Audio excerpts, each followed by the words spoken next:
โอ้แดดฮ้อนเนาะมาฮะ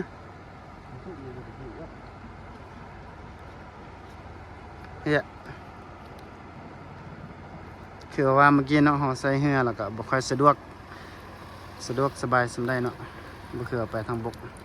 เวลาทอดแห้มันก็จะเป็นแบบนี้แหละมันสั่น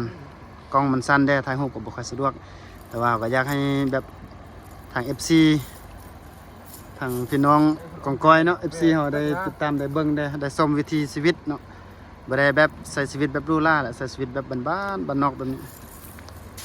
ทอดแห่ทอดมองอยากให้เพิ่นมาเห็นชีวิตแบบบ้านเฮาแบบนี้แหละก็เลยถ่ายคลิปแบ่งปันเนาะแบ่งปันแบบชีวิตดีๆแบบนี้ไปให้ชมทางหน้าเพิ่นเป็นเรือเด้อทางในเพิ่นเรือใหญ่ที่นักท่องเที่ยวพวกฝรั่งพวกนักท่องเที่ยวทำมาไปเที่ยวทางลมพะบางเวียงจันทน์เพิ่นก็ขี่เรือเนี่ยลงไปตั้งแต่บกแก้วไปข้ามอยู่ห้วยทรายบกแก้วนี่แหละลงไปลงลมพะบางน่าจะเป็นฝรั่งหรือว่าเป็นพี่น้องฝั่งไทยเนาะ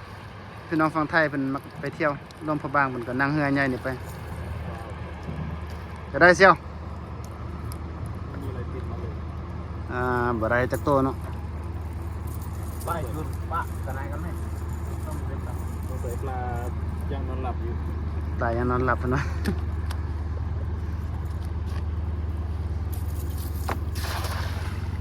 อันนี้เขามาอยู่น้ำคลองเนาะแต่เขามีแผนว่าสิลงน้องอีกเทีนึงน้องอยู่ในพุ่นอยู่ในน้อยพุ่นละจะเอาเรือข้ามบ่ได้เราต้องได้อาศัยการย่างแล้วก็กางมองเนาะ